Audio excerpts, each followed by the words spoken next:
altering DNA and gene sequence, and that's alteration is inherited from the mother to the baby or the fetus into their offspring. But when you talk about epigenetics, you're talking about not modifying the DNA itself as a sequence, but adding molecules to the DNA that makes that change inheritable. And what we actually thought about, a lot of diseases that affect the babies in the first days of life, even longer than that, they are really related to the epigenetics. So we're not talking about changing the DNA sequence, we're talking about changing the expression of the DNA, and the gene stay the same structure. So why is it important to study this? Because if we find out how we look at these modifications in the uterus, into uterine life or fetal life, we can actually modify the environment of the mother to prevent these from happening. These are preventable diseases that you can actually cause changes into environments to change the outcome. And also a lot of diseases that we didn't really understand how they come before, like why some babies are born around close to term, they get RDS. Why babies have IUGR, intrauterine growth restriction. All these diseases that we either thought that they are multifactorial or unknown origin, actually they have an origin in the pathophysiology and epigenetic. So just a brief summary of what epigenetic modifications are. Now we're talking about epigenetic changes. It change actually during development, during in utero life. So either your environment of the mother is different, she's taking medication, she's changing her diet. Also, mere aging can change the environment in utero, or even the diet that you take will change the environment. If the mother has any diseases during pregnancy, like cancer, autoimmune disease, mental disorder, even stress can actually cause epigenetic changes in fetal life. Also, diabetic status in the mother, it can cause a lot of problems, and I will get to that in a minute. So here the DNA is not changing. There's 3 ways that you can cause epigenetic changes. One of them is called DNA methylation. So DNA methylation is adding methyl group to the DNA, or the surface of the DNA, in the non-coding part of the DNA that actually turn off the gene subsequent to it. And I'll show you in a minute some examples of that. And this is one way of causing epigenetic changes. The other way that you can cause epigenetic changes is that modifying the histone or histone modification. That means the histones are proteins that wrap around our DNA to make it packed, to make it like spiral and make it more effective than if it's going to be one single strand. So those proteins have a body of protein and have a tail of protein. So if you add a molecule to the tail of the histone protein, then you can unpack that area of the DNA and make that DNA less effective in translation or making protein. So it's the second way that you can do epigenetic changes. So we have DNA methylation, that you add methyl group to the promoter area prior to the gene, and then you turn off that gene. And that's temporary turn off the gene. The gene is intact, but you turn it off because of that methyl group. Then you have histone modification, several molecules you can add it to the histone tail to make it less impact of the DNA, and then it will make the DNA less functional. The third part of the DNA, of the epigenetic, is adding a microRNA. MicroRNA are the non-functional RNA that added same as that you use the histone modification, and it's actually attached to the histone tail to turn off the gene adjacent to it. So that's a non-coding RNA.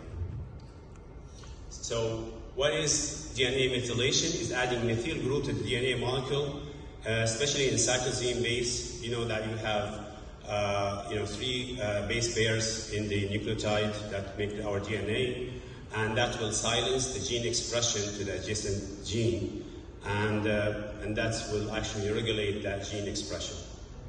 So I'm going to give you a few examples about diseases that we thought initially that they're really not, we don't know the cause for, and now they, in pathophysiology, turn to be epigenetic changes in the fetal life. So the first one is maternal diseases that affect the babies, the fetus. Second, I'm going to talk about perinatal environment. Third, I'm going to talk about in vitro fertilization, which we see a lot these days, and I will show you what things that we need to watch for when we have a pregnancy with in vitro fertilization. So starting with maternal disease. So if you have a mother with autoimmune disease, SLE or rheumatoid arthritis, there is DNA hypomethylation in the immune cells. So the immune cells will be like more active and attack the conduction system in the heart, and then that baby will have a heart block. So the heart block that happened in the baby is based on hypomethylation of the DNA, that's of the immune system of the baby. Maternal diabetes mellitus.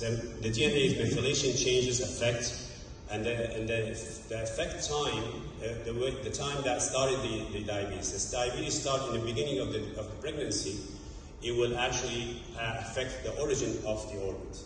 If it affects the later part of the pregnancy, then it will affect how the organs develop later on.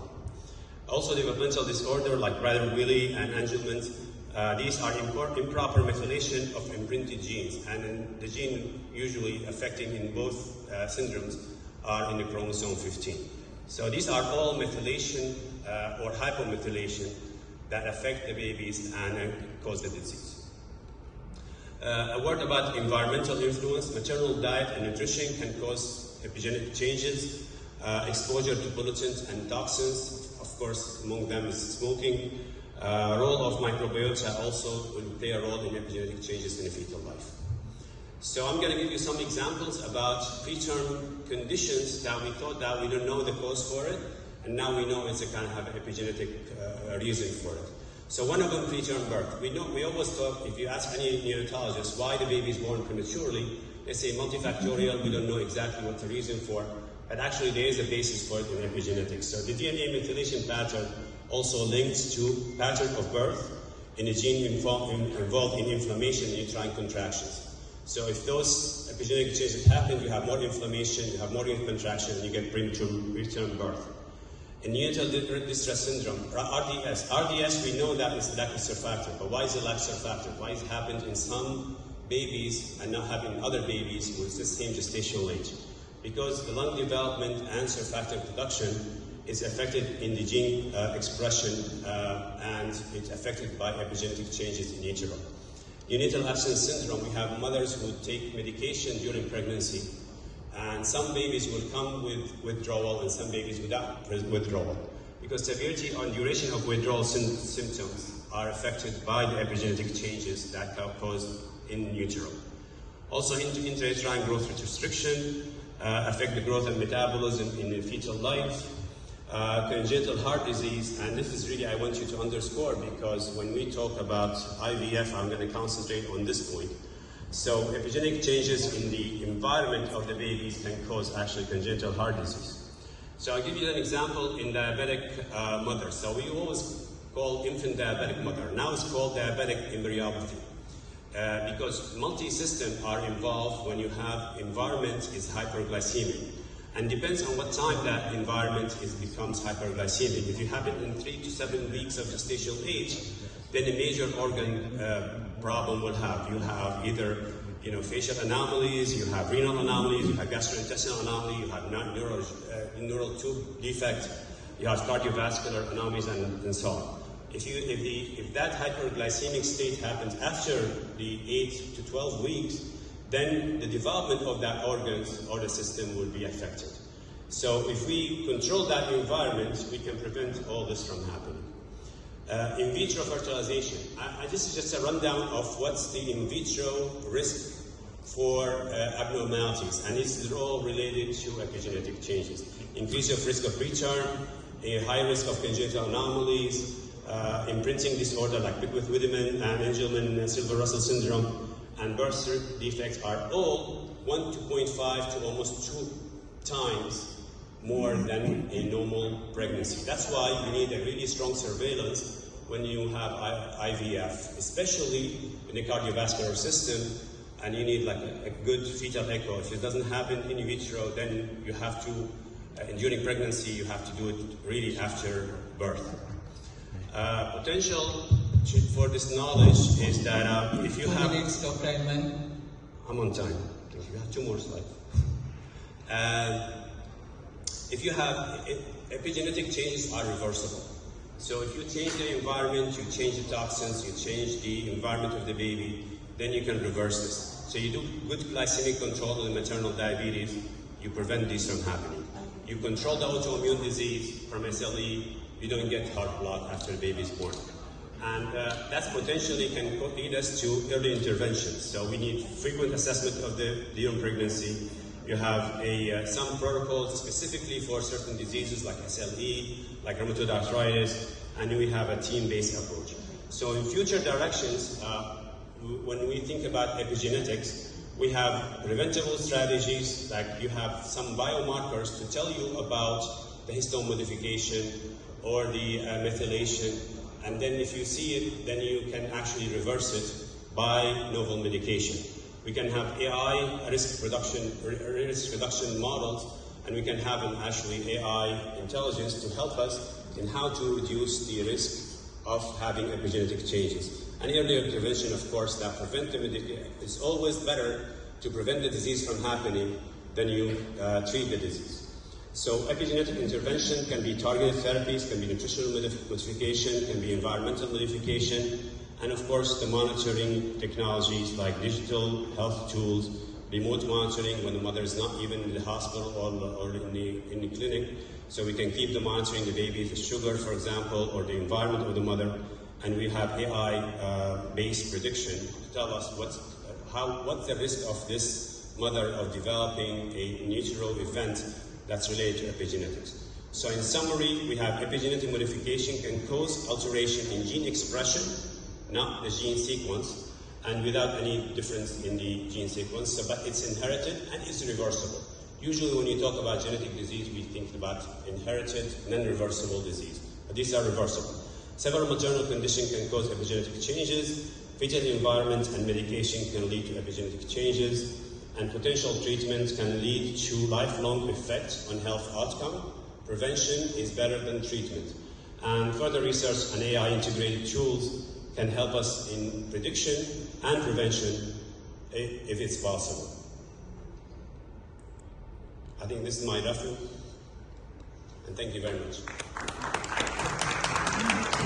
I have 32 seconds, so I can just have questions now. You want some question? We can make. Right now? You want right now? We can Yeah. have one. If you have any questions, please, Dr. Ayman is here.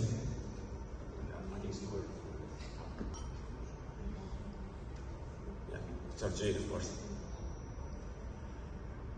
So what? Dr. Janine have to ask the first question. That's the Okay, so what? How? What is it?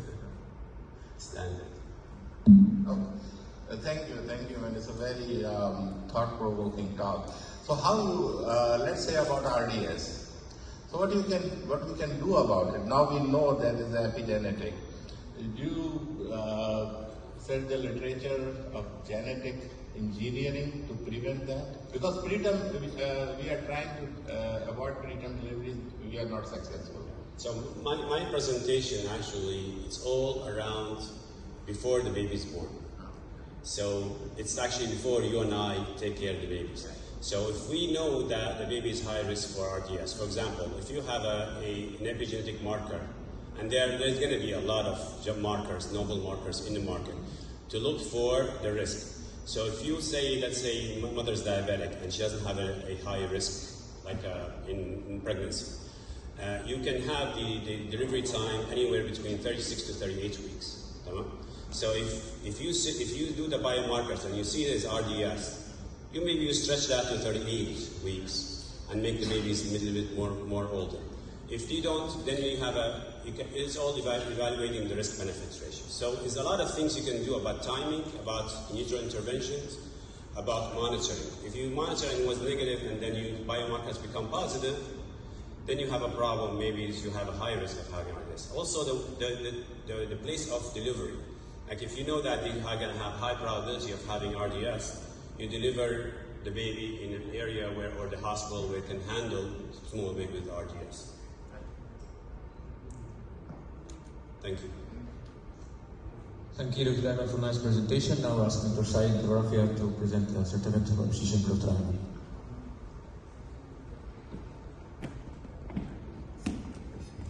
What is appreciation?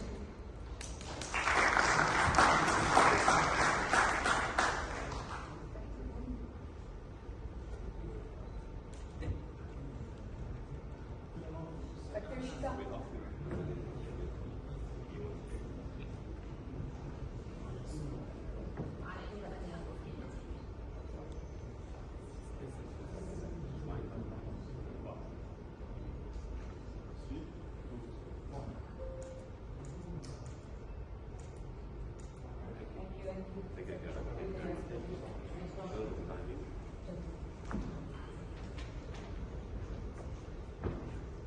Thank you, Dr. Ayman, for very timely finishing your presentation. Now, my